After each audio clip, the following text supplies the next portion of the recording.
தட்டை, சீடை, முறுக்கு, ரிப்பன் பக்கோடா, அதிரசம், என்ன வேணாலும் செய்யுங்க. ஒரே ஒரு 5 லிட்டர் இதய மந்த்ரா கடல் எண்ணெய் பேக் ஒரு மாசம் முழுசுக்கும் அத்தனை சமையல் முடிச்சு விடலாம். இதய மந்த்ரா. தினமலர் நேயர்களுக்கு அன்பு வணக்கம். காங்கிரஸ் கட்சியினுடைய மூத்த தலைவர் திரு திருச்சி வேலுசாமி நம்முடைய இணைந்திருக்காங்க. சார் வணக்கம். வணக்கம். காமராஜர் ஆட்சியை கொடுப்போம் அப்படின்னு தொடர்ந்து பேசிட்டு இருக்காங்க காங்கிரஸ்காரங்க.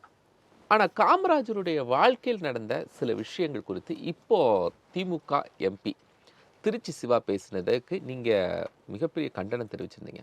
ஆனால் உண்மையிலேயே அன்னைக்கு நடந்தது என்ன சார்? காமராஜர் இந்த மாதிரி ஒரு சுகபோகவாசியாவாக இருந்தார். என்ன வருத்தமாக இருக்குன்னு கேட்டா, காமராஜர் சாகரவர்கள் சொந்தமாக ஏதாவது வீடு உண்டா? கிடையாது. சொல்லுங்க. எனக்கு தெரிஞ்ச அளவு கிடையாது. அவர் பேங்க்ல ஏதாவது பேலன்ஸ் ஒரு 1000 ரூபா வச்சிருந்தாரு, யாருக்கா தெரியுமா? இல்லை. அவர் வீட்டில் அந்த மந்திரிகள் போய் தேடுற போதே 100 ரூபா காசு இல்லை. அவர் வாழ்க்கையில் பாக்கெட்டில் 10 ரூபா நோட்டு கூட வச்சுக்கிட்டது இல்லை. அரசியலில் இருந்த ஒரு சன்னியாசி தான் காமராஜர். அவர் போய் சுகபோக வாழ்க்கையில் இருந்தார்னு ஒருத்தர் சொன்னான்னா அவன் பச்சை அயோக்கியம் தான் சொல்லுவான். ஒரு பொது வாழ்க்கையை ஒரு வேள்வியாக எடுத்துக்கொண்டு மக்களுக்கு சேவை செய்கின்ற ஒன்றை தவிர வேறு எதுவுமே எதிர்பார்க்காமல், சாப்பிடாம தூங்காம இருக்கிற இடத்த பற்றி கவலைப்படாம, சாதாரண தெருவில் பிளாட்ஃபாரத்தில் கூட படுத்து தூங்கி கூட வரலாம் அரசியல் பண்ணியிருக்கிறார். இல்லை, ஏசி அப்படிங்கிறது நம்ம பெரிய அதைத்தான் நான் சொல்கிறேன் சார். நான் என்ன சொல்கிறேன், அவர் சொன்னதில் ஒன்று நீங்கள் புரிஞ்சுக்கணும். அவருக்கு ஏசி இல்லாமல் இருக்க முடியாதான். தமிழ்நாடு முழுக்க இருக்கிற டிபியிலலாம் ஏசி வச்சாங்களா? கிறுக்குத்தனமா இல்லைங்க. தமிழ்நாடு முழுக்க நூற்றுக்கணக்கான ஊர்களில் ஏசி வைக்கிறது காமராஜர் இருக்காவா? அதனால ஒவ்வொரு ஊருக்கும் வாரத்துக்கு 2 தடவை போயிட்டு வந்தாரா? எந்த ஊரில் போய் டிபியில் தங்கினார் அவர்? சொல்லுங்க பார்ப்போம். இப்போ நான் அந்த பையனுக்கு தெரியறதுக்காக சொல்கிறேன். திருச்சிக்கு வந்திருக்காரு. என்னைக்காவது திருச்சியில் டிராவலர்ஸ் மங்களாக தங்கியிருக்காரா? அங்கே ஒரு விடுதி ஆஷ்பின்னு இருக்கும், அது இப்போ இல்லை. அதுலேயும் ஒரு குறிப்பிட்ட ரூம் 5ஆம் நம்பர் ரூம் இருக்கும். அதை தவிர எங்கேயும் தங்க மாட்டார். தனியார் வீடுகளை சில தங்கியிருப்பார். அவர் எளிமையாக இருந்தவர். எதையும் எதிர்பார்க்க காங்கிரஸ் கட்சி பிரமுகர்களுடைய வீடுகளிலேயே தங்கிடுவார். அது இடத்துல தங்குறது உண்டு. அதாவதுங்க, இந்த பையன் என்ன புரிஞ்சுக்கணும்னா, இது திரும்பி உண்மையை சொல்ற தவிர ஒரு வழி இல்லை. 1921 தேர்தல் திமுக என்ன சொல்லுச்சு? திருமலைப்பிள்ளை ரோட்ல இருக்க இன்னைக்கு அவருடைய நினைச்சினமா இருக்கிற வீடு இருக்கே, அது ஒரு வித்தியாசமான கோணத்துல படம் எடுத்து அதை போஸ்டர் அடிச்சு தமிழ்நாடு முழுக்க ஒட்டி அதுல சோசலிச காவலின் சொகுசு மாளிகையை பாரீர் போட்டிருந்தாங்க. ஆனால் அந்த தேர்தல் பிரச்சாரத்துல ஒரு நாளும் அதை பற்றி காமராஜர் பதிலே சொல்லல. அது எப்படி வருது பாருங்க. அதுக்கப்புறம் அவர் மறைகிறார். அதே திமுக ஆட்சி, அதே கருணாநிதி முதலமைச்சர் அந்த வீட்டுக்கெல்லாம் முடிஞ்ச உடனே அதை நினைவு சின்னமா ஆக்க வேண்டும் என்று வருகிற போது தேடி பார்த்தா அது தனியார் ஒருத்தருக்கு சொந்தமானது. அவர்கிட்ட போய் விலைக்கு வாங்கிய அரசாங்கம் நினைவு சின்னமா வச்சுன்னு சட்டமன்றத்திலே சொன்னாங்களா இல்லையா? அதை விட இன்னொன்னு சொன்னா அவங்களுக்கு அதிர்ச்சியா இருக்கும். ஜேர்னலிஸ்ட் அவ்வளவு பேரும் தெரிஞ்சுக்க வேண்டியது. இந்த மாதிரியே அப்போ ஒரு கொழுப்படுத்த எம்பியா இருந்த ஒரு ஆள் திமுகவில், நாஞ்சில் மனோகரன், பேரை சொல்லிடுறேனே, அந்த ஆள் ஒரு கூட்டத்தில் பேசுறாரு. என்ன பெரிய ஏழை பங்காள, ஹைதராபாத் பேங்க்ல 10 கோடி ரூபாய் பணம் இருக்கு இருக்கு. அதுக்கு அவர் ஒரு பதிலும் சொல்லல காமராஜர். குமுதம் பத்திரிகையில தலையங்கம் எழுதினாங்க. இந்த மாதிரி ஹைதராபாத் பேங்க்ல 10 கோடி ரூபாய் பணம் இருக்கு, நாஞ்சில் மனோகரன் எம்பி சொல்றாரு. ஏன்னா எம்பி இல்ல, வந்துருச்சு. வந்த உடனே உங்களுக்காக சொல்றேன், இப்போதான் இறந்தார் கொஞ்ச நாளைக்கு முன்னால. அவர் அன்றைக்கு ஒரு 22-23 வயசுலயே குமுதத்தில் ரிப்போர்ட்டரா இருந்தவர். அவருடைய பேர் பால்யூன்னு பேர். காமராஜர் மறைந்ததற்கு பின்னால் அவர்கிட்ட பல நாள் பேசுற போது பல நேரம் அப்படியே துக்கம் தொண்டை அடைக்க அழுதுகிட்டே சில விஷயத்த சொல்லியிருக்காரு. அதுல இதுவும் ஒண்ணு. என்ன பண்றாரு, அந்த தலையங்கத்தில் எழுதுனதுக்கு அப்புறம் 2 நாள் கழிச்சு அவர் வீட்டுக்கு போறார். வீட்டுக்கு போன உடனே அவர் பார்த்த உடனே சிரிச்சுக்கிட்டே, என்ன தம்பி இந்த பக்கம் அப்படின்னு கேட்கிறார். உடனே ஒரு, ஐயா உங்களை தான் பார்க்க. என்ன விசேஷம், என்ன பார்க்க வந்திருக்கீங்க? இல்லை, இந்த ஹைதராபாத் பேங்க்ல ஒரு 10 கோடி ரூபா உங்க பேர்ல ஆரம்பிச்சு சொன்னேன். ஏன்பா உன் பத்திரிகையில் அதை எழுதுறதுக்கு முன்னாலே என்கிட்ட கேட்டிருந்தீங்கன்னா அது நியாயம். நீ அதை உண்மைன்னு நம்பி தானே எழுதுன. இப்போ என்கிட்ட கேட்டு என்ன பண்ண போற? அவனு சொன்னோடனே அவர் சொன்னது, வெக்கி தலை குனிந்து அப்படியே திரும்பினேன். ஒரு 2-3 ஸ்டெப்பு தான் வச்சிருப்பேன். தம்பி இங்கே வாடினாரு. திரும்பி போனேன். போன உடனே எந்த பேங்க்ல எனக்கு பணம் இருக்குன்னு எனக்கு தெரியல, உங்க ஆசிரியருக்கும் உங்க முதலாளிக்கு தான் தெரிஞ்சிருக்கு, அதனால தான் உங்க பத்திரிகையில் எழுதியிருக்கீங்க. நீ போய் அவங்ககிட்ட நான் சொன்னேன்னு அந்த பேங்க்கினுடைய அங்கே செக்கோ வித்ராயல் ஸ்லிப் இருக்கும்ல, அதை ஒன்று வாங்கிட்டு வாங்க, நான் கையெழுத்து போட்டு கொடுக்குறேன், நீங்களே எடுத்துங்க. இப்படி சொல்லுகின்ற துணிவோ ஆண்மையோ நேர்மையோ இன்னைக்கு இருக்கிற எவனுக்காவது இருக்கா? இதை குறை சொன்ன அந்த பையன் சொல்லட்டும். 25 வருஷத்துக்கு முன்னாடி மாத்து சட்டை இல்லாம அலைஞ்சோன்னு எனக்கு தெரியும். இன்னைக்கு உனக்கு சொத்து மதிப்பு என்ன? எல்லாம் காமராஜர் பத்தி பேசுறது யோகியதை வேண்டாம். காமராஜ் யார் என்பதை முதல்ல புரிஞ்சுக்கணும். நல்லவனை பாராட்டலைனாலும் பரவாயில்ல, 420 எல்லாம் அந்த புனிதமான மனிதரை பத்தி குறை சொல்வதை என்னால் ஏற்றுக்கொள்ள முடியாது. சார், இப்போ அப்படி ஒன்று நடந்துச்சு அப்படின்னா கூட அது கருணாநிதி அவர்கள் தான் அவருக்கு செஞ்சு கொடுத்தாருன்னு மேடைகள் தோறும் சொல்றதுனால என்ன பயன்? அது அவர் தான் சொல்லணும். நான் என்ன கேட்கிறேன், காமராஜருடைய லெகசி எடுக்க பார்க்குறாங்களா? அதுதான் காரணம். இவங்க என்னன்னு கேட்டாங்க, நீங்க ஒன்றை புரிந்து கொள்ளணும், நல்லவர்கள் நல்லவர்களை பாராட்டுவாங்க, தப்பு பண்ண இது வேற வழியே இல்லைங்க. இது சில விஷயத்த சொல்லித்தான் ஆகணும். ஒரு 10 பேர் உட்கார்ந்துருக்காங்க, தப்பான பொம்பளைகள் வச்சுங்க, ஒரு யோக்கியமான ஒரு பொண்ணு அப்படி போச்சுன்னா உடனே இவங்க என்ன சொல்லுவாங்க, போற மூஞ்சிய பாரு, முகரைய பாரு, போரா பாரும்பாங்க. தப்பான மனிதர்கள் அவரோடு ஒப்பிட்டு பார்ப்பதற்கு ஒரு நல்லவர்கள் இருக்கிற நேரத்தில் அவர்களை காயப்படுத்துவது, அவருடைய புகழை மங்கடிப்பது, அவர்களை வீழ்த்துவதன் மூலம் தங்களை காப்பாற்றிக் கொள்வது, அது ஒரு விதமான உளவியல் மனநோய். அந்த நோய் தான் இந்த பையனுக்கு போல ஆற்றல் வந்திருக்கு. இந்த பையன்னு திருச்சி சிவாவை சொல்றீங்க, வேற என்ன? சின்ன பையன் என்ன பண்ண முடியும்? சின்ன பையனும் தெரியும் சார், அவருக்கு வயதே இருக்கட்டும் சார். என் வயசு என்ன, அவர் வயசு என்ன? பையன் இப்படி கூட எடுத்துங்க, சின்ன பையன் கூட தெளிவா பேசுவான், அதை விட மோசமா பேசுறாங்க, அதை விட பாலன் தான் சொல்லணும். வயசுக்கு தகுந்த பேச்சு இல்லை. இப்போ இதெல்லாம் கருணாநிதியே தன்னுடைய முகநூல் அவர் துவங்கின காலத்தில் அவருடைய நெஞ்சுக்கு நீதியில் குறிப்பிட்டு எழுதியிருக்கிறத பக்கங்கள் எல்லாம் குறிப்பிட்டு போடுறாங்களே சார். யார் சொல்றா? கருணாநிதி சொல்லியதை தான் திருச்சி சிவா சொல்றார். திருச்சி சிவாங்கிற நபர் சொல்லல, கருணாநிதி திருச்சி சிவாட்ட சொன்னதை இவர் சொல்றார். அதான் இப்பதான் சரியான இடத்த வந்துருக்கீங்க. இவ்வளவு நேரம் நான் கோவப்பட்டது தப்புங்க. இதுக்காக கோவப்பட வேண்டியது முதலமைச்சர் ஸ்டாலின் தான், திமுக இருக்க மூத்த தலைவர்கள் தான். அந்த கட்சியுடைய தலைவர் முன்னாள் முதல்வர் கருணாநிதி அவங்ககிட்ட எல்லாம் சொல்லாத ரகசியத்தை இந்த சிவசுப்பிரமணியத்தை தான் சொன்னாராமா. இது அவங்கள அவமானப்படுத்துறதா இல்லையா? என்னங்க கொடுமை! கருணாநிதிக்கு இவருக்கு என்ன எப்ப இருந்து தொடர்பு, எப்படி தொடர்பு? அவர் என்ன கண்ணதாசன மாதிரியா? ஒரே ரூம்ல தங்கி ஒரே படுக்கையில படுத்து ஒரே தட்டுல சாப்பிட்டு போன கண்ணதாசன் இருந்தார், அது தெரியும். இவர் அந்த மாதிரி இவர்கிட்ட சொந்த பையன்கிட்ட ஸ்டாலின்கிட்ட சொல்லல, மகள்கிட்ட சொல்லல, வீட்டில் இருக்க மற்றவங்களுக்கு சொல்லல, இவர்கிட்ட மட்டும்தான் போகும்போதெல்லாம் ரகசியம் சொன்னாராமா. இதுக்காக எனக்கு வருத்தம் இல்ல. இவர்தான் மேடையில எல்லாம் போய் சொல்லுவாரு அப்படிங்கிறதுக்காக என்கிட்ட சொன்னாரு. அப்ப ஸ்டாலினுக்கு பேச தெரியாது அப்படியா? என்ன சார் திமுகவே கவலைப்படுத்துறீங்க? அந்த கட்சியிலே பேசுறதுக்கு ஆள் இல்ல. உங்களுக்கு ஒண்ணு தெரியுமா? இந்த பையன் பேச கத்துக்கிட்டதே வெற்றி கொண்டானுக்கு பை தூக்கிட்டு போகும்போதுதான். எப்ப இருந்து பேசுறா சொல்லுங்க? என்ன சொல்றீங்க? திமுகனா எல்லாரும் பேசுவாங்க. இவர் ஒருத்தர் தான் மேடையில பேசுவார்னு அவர் கூப்பிட்டு சொன்னார்னா அந்த கட்சியில் இருக்கிற பேச்சாளர்களை அவமானப்படுத்துகிறீர்கள்.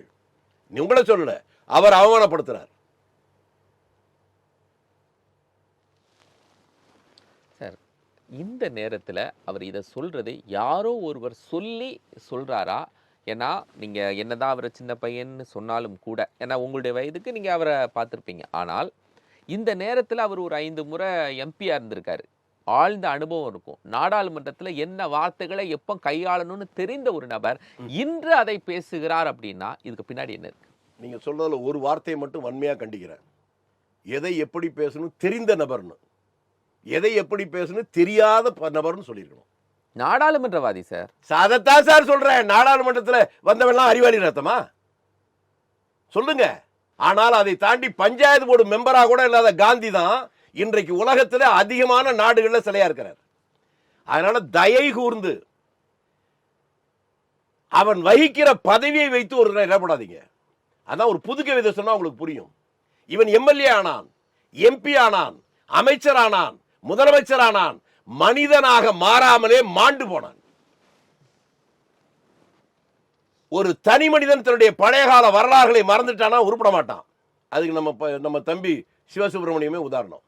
உன்னுடைய கடந்த கால வாழ்க்கையை யோசிச்சுப்பார், யாரை பற்றி பேசணும்னு யோசிச்சுப்பார், யாரை பற்றி பேசக்கூடாதுன்னு யோசிச்சுப்பார்.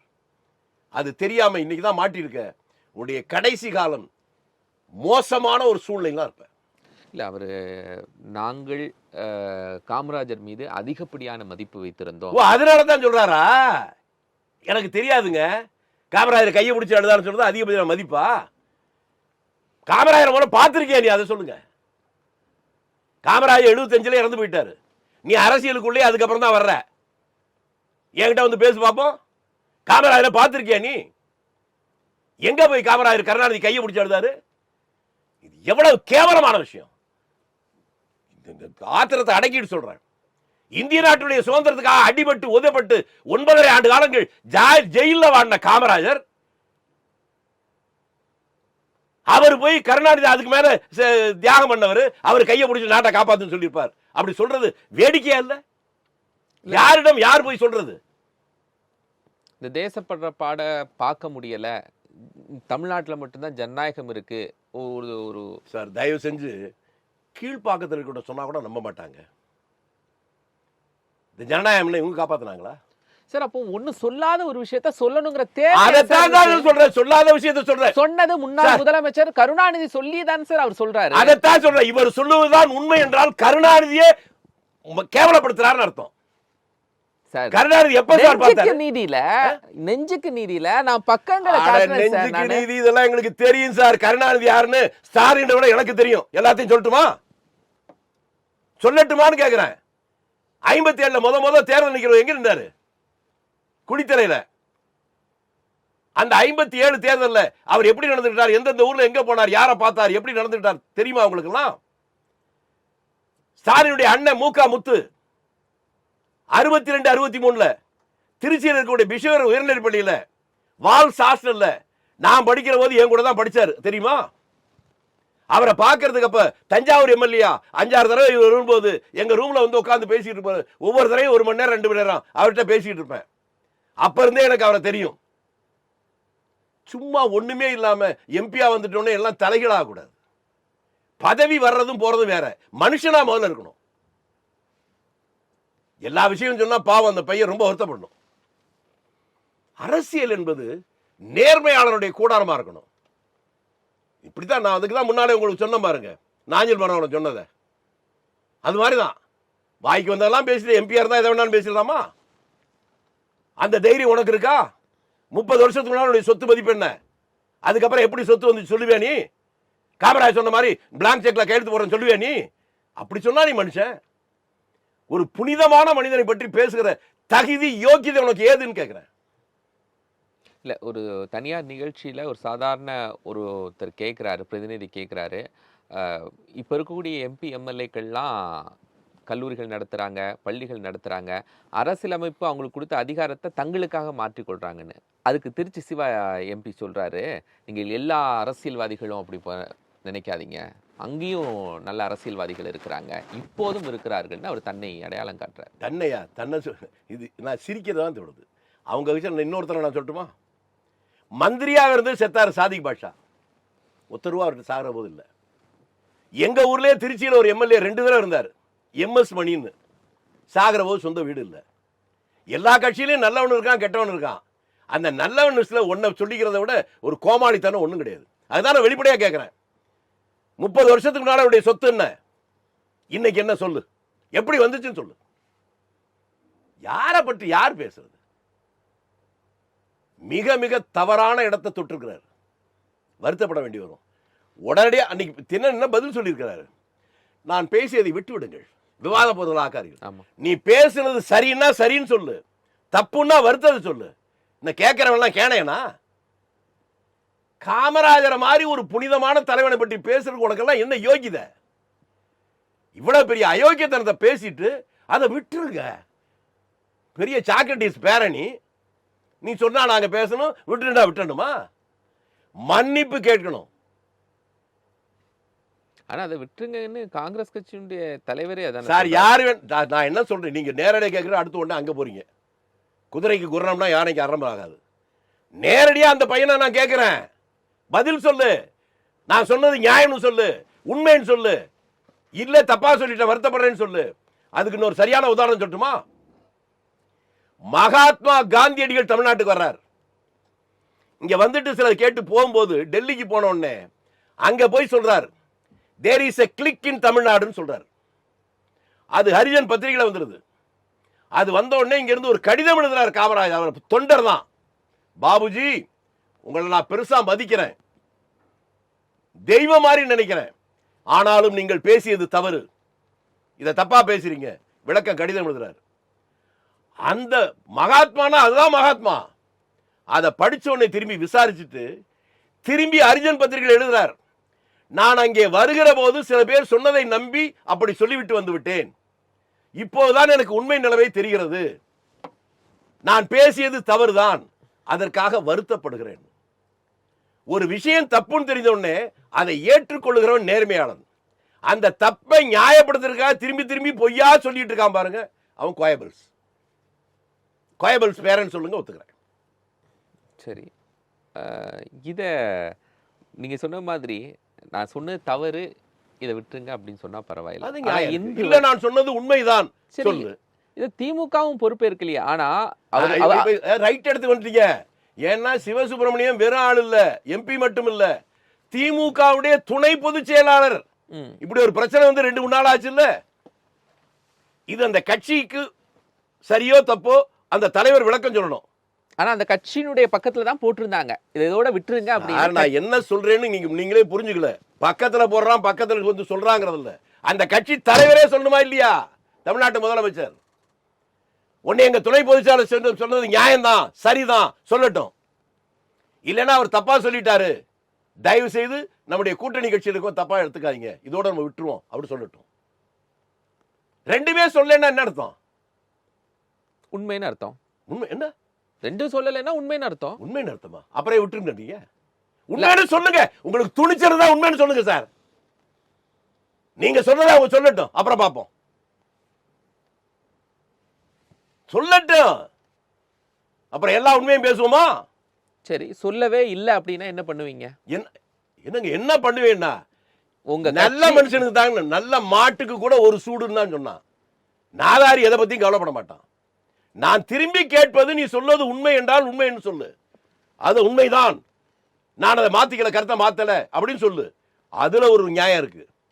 இல்ல தவறு நடந்து போச்சு, அதுக்காக வருத்தப்படுறேன், அதை சொல்லு. ரெண்டுமே இல்லாம விட்டுருங்கன்னு சொன்னீங்கன்னா நாட்டில் இருக்கிற 8.5 கோடி மக்கள் என்ன பைத்தியக்காரங்களா? நீ என்ன சொன்னாலும் ஆமா போடுறதுக்கு. இதெல்லாம் ஏத்துக்க முடியாது. இது முதல் முறை இல்லை. இதுக்கு முன்னாடி திமுகவில் ராஜீவ்காந்தி இதே மாதிரி காமராஜர் கொடுத்து, அப்ப இது தொடர அவங்க கட்சியினுடைய நிலைமையை தான் சொல்றீங்களா? அப்பமும் அவர் தான் சொன்ன விஷயத்துல மறுப்பு தெரிவிக்கல, இதோட விட்டுருங்க அப்படின்னு தான் சொன்னாங்க. அப்பவும் நீங்க விட்டுட்டீங்க. இல்ல விடல, விட்டுட்டீங்க. திரும்பி திரும்பி சொல்றேன், நீங்க தப்பான ஆள்கிட்ட பேசிட்டு இருக்கீங்க. மற்றவன்ட்ட சொன்னா ரைட்டு.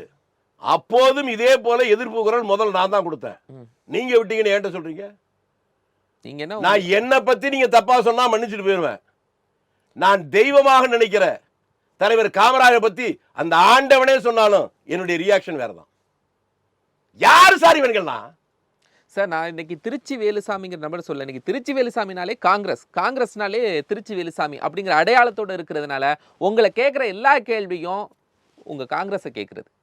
சார் நீங்க சொல்லதை நான் மறுக்கவே இல்லை, முன்னாலே சொல்லிட்டேன். காங்கிரஸ் என்பது ஒரு ஜனநாயக இயக்கம். அதுக்கு தான் சொன்னேன், மகாத்மா காந்தியிடமே நீங்க சொன்னது தப்புன்னு காமராஜ் சொன்னாரு. மற்ற கட்சிகள் தான் அது நீங்க சொல்றது தப்பு, அது கொள்ளை கூடார மாதிரி ஓகே பாஸ் தான் எல்லாம் சொல்லி ஆகணும். காங்கிரஸ் கட்சியில சாதாரண தொண்டன் கூட ஒரு கேட்கிற உரிமை இருக்கு, தலைவர்கள் அதுக்கு பதில் சொல்லுவாங்க. அதனால காங்கிரஸ் கட்சியில விவாதம் இருக்கும், எங்களுடைய கருத்தை யார் வேணாலும் சொல்லலாம், அதற்கு அவர்கள் பதில் சொல்வார்கள். நான் ஒரே ஒரு சம்பவத்தை சொல்லிடுறேன், தயவு செஞ்சு இப்ப புரிஞ்சுக்கணும். என்ன அரசியல்னா என்னங்கிறதுக்கு. 1973 மகாபலிபுரத்தில் மாணவர் காங்கிரஸ் பயிற்சி முகாம். 150 பேர் நடக்கிறோம். 4வது நாள் கடைசி நாள் தலைவர் காமராஜ் வர்றார். அப்பவே ஒரு கொஞ்சம் உடல்நிலை சரியில்லை. எல்லார்ட்டையும் நான் கேள்வி கேட்டேன். அதுக்கு முன்னால் வந்தவங்கிட்ட எல்லாம் அவர் கொஞ்சம் சோர்வா இருந்ததுனால உட்காரணும். எல்லா பையனும் அமைதியா இருந்தான். இப்போ இருக்கான் ஹைகோர்ட்ல அட்வொகேட்டா ஒருத்தன், திருவாரூர்காரன். அவன் என்ன இப்படி இடிச்சான். என்னன்னு, ஏய் எல்லார்ட்டையும் கேள்வி கேட்டில்ல, எங்கே பெருசுகிட்ட கேளு அப்படின்னா. உடனே நான் கேட்டேன், என்ன பண்ணுவாரு, எங்கே கேளு. என்ன கேட்கறது கூட எனக்கு தோணாம எந்திரிச்சுட்டேன். எந்திரிச்சுன்னே என்ன அப்படின்னாரு. அப்போ உடனே எனக்கு தோணுது, ஐயா நாம் என்ன திமுக ஆதரிக்கிறோமா எதுக்கிறோமா? பைத்தியக்காரா என்ன சொல்ற நீ அப்படின்னு. இல்லையா, திமுக இருந்து எம்ஜிஆர் வெளியே அனுப்புனாங்க. நாடு முழுக்க கலவரம் வந்துச்சு. அந்த நேரத்தில் நீங்க அமைதியா இருந்தா நாட்டில் சட்ட ஒழுங்கு பிரச்சனையே வந்திருக்கும். ஆட்சியே கவுந்தாலும் கவுந்திருக்கும். ரெண்டும் ஒரே குட்டையில் உரிய மட்டைன்னு சொன்னீங்க. கலவரமே நின்று போச்சு. இந்த ஆட்சி நீடிக்கிறதுக்கு அதுவே காரணமாயிடுச்சு. அதனால தான் கேட்டேன். முட்டா பேல இந்த மாதிரி யாரையும் பயன்படுத்த மாட்டார். ஆனால் என்கிட்ட உரிமையாக அதை பேசுவார். அவர் என்ன பைத்தியக்காரா முட்டாளே அப்படின்னு சொன்னாக்க எனக்கு சந்தோஷமா இருக்கும். அன்னைக்கு உக்கார் அப்படின்னு உட்காந்துட்டேன். எல்லாரும் சிரிச்சாங்க. எனக்கு ஒரு மாதிரி கூச்சமா போச்சு. என்ன இந்த மனுஷன் இவ்வளவு பேருக்கு முன்னால இப்படி சொல்லிட்டாரே. ஒரு 2 நிமிடம் இருக்கும். திரும்பி என்ன பார்த்தாரு. ஹே எந்திரி, நீ ஏன் எப்படி சொன்ன? அப்பதான் இந்த விவரம் சொன்னேன். லேண்ட் ஆர்டர் பிரச்சனையே வராமல் தடுத்தது உங்க அறிக்கைன்னு. அவர் சொன்ன வார்த்தையை சொல்றேன். அதுதான் ஒரு அரசியல்வாதிக்கான அடையாளம். இந்த பைத்தியக்காரங்க அதை தெரிஞ்சுக்கணும். அவர் சொன்னாரு, திமுகவை நாம் எதிர்க்கிறோம். ஊர் ஊரா போய் பிரச்சாரம் பண்ணு. தேர்தலில் தான் அவங்களை ஜெயிச்சு நம்ம ஆட்சிக்கு வரணுமே ஒழிய கலாட்டா பண்ணி கலவரம் பண்ணி ஆட்சிக்கு வரணும்னு நினைக்காத. ஏன்னா நாளைக்கு நீயே இந்த ஊருக்கு முதல் மந்திரியா வரலாம். நாட்டில் இருக்க எல்லாரும் ஒன்று ஆதரிச்சிருவானா? ஊருக்கு 4 பேர் எதிர்ப்பான்ல. எதிர்ப்பெல்லாம் கலவரம் பண்ணா, பஸ்ஸை உடைச்சா, லாரி உடைச்சா, ரயிலை கவுத்தா மக்களுக்கு நிம்மதி எப்படி வரும்னு. அதனால தேர்தல் மூலமாக தான் ஆட்சியை மாற்றணும். மக்கள்கிட்ட பிரச்சாரம் பண்ணுமே ஒழிய வன்முறை கூடாது. அப்படி அந்த சிந்தனையோட புத்தியோட இருக்கணும்னா இங்க இருக்கணும். அதை விட்டு கலவரம் பண்ணி பஸ்ஸை உடைக்கிறது, லாரி உடைக்க சிந்தனை தான் ஓடி போய் கட்சி விட்டு. எப்படிப்பட்ட தலைவர்! எதிர்ப்பதில் கூட ஒரு நேர்மை வேணும்னு சொன்னாள். அவரை போய் நீ எல்லாம் யாரு, நீ இந்த பதவிக்கு எப்படி வந்த யோசிச்சு பாரு. அதுக்கப்புறம் உனக்கே கூச்சம். சரி சார், நான் நிறைவாக கூட கேட்டுறேன். இந்த வாதத்தில் பல முறை இப்படி சொல்லிட்டு இருக்காங்க, நீங்களும் கண்டனம் தெரிவிக்கிறீங்க, அவங்களும் பேச்ச நிறுத்துற மாதிரி தெரியல, விமர்சனங்களை வச்சுட்டு தானே இருக்காங்க. அதை அனுபவிப்பார்கள் எழுதி வச்சுக்க. இதுக்கு மன்னிப்பு கேட்காம இந்த தேர்தல் கேட்டுங்க. அடுத்த வருஷம் ஜெயிச்சு ஆட்சிக்கு வந்துட்டானா நான் மொட்டை அடிச்சுக்கிறேங்க. தமிழ்நாட்டில் இன்றைக்கு இவருடைய நடவடிக்கையை பார்த்து காமராஜரை பற்றி இப்படி பேசி இன்னைக்கு வந்திருக்கிற இந்த எழுச்சி இருக்குல்ல, ஆட்சி இருக்கு, ஒரு சர்வே பண்ணி பார்க்கட்டும். தேர்தலை கடந்து, அரசியலை கடந்து, கட்சிகளை கடந்து காமராஜ் என்கின்ற இந்த புனிதமான மனிதனை இவ்வளவு கேவலமா பேசிட்டாங்கிறது காங்கிரசுக்கு சம்பந்தம் இல்லாத பாமரன் கூட ஒரு நேர்மையான கோபமா இருக்கான். குறைந்தபட்சம் அதுக்காக வருத்தத்தை தெரிவித்தால் நீங்க தப்பலாம். யார் முதல்வர் தெரிவிக்கணுங்கிறீங்களா? நிச்சயமா தெரிவிக்கணும். வேற யாரும் சார் தெரிவிக்கணும்? என்ன மோடியை தெரிவிக்க சொல்றீங்களா? அந்த கட்சிக்கு அவர் தானே சார் தலைவர். திமுக யார் தலைவர்? அவர் தானே சார் பொறுப்பு. உங்க கட்சியுடைய துணை பொதுச் செயலாளர். உன்னை அவரே மன்னிப்பு கேட்கணும். இல்லைன்னா குறைஞ்சபட்சம் தலைவராவது வருத்தம் தெரிவிக்கணும்ல. அவரை கூட்டி இனிமே பேசாதுன்னு சொன்னேன், இனிமே பேச மாட்டார் சொல்லணும்ல. எதுவுமே சொல்ல மாட்டேன்னா பாருங்க. நன்றி சார், நிறைய கருத்துக்களை. நன்றி நேயர்களே, மற்றும் ஒரு நிகழ்ச்சியில் சந்திக்கலாம். நன்றி.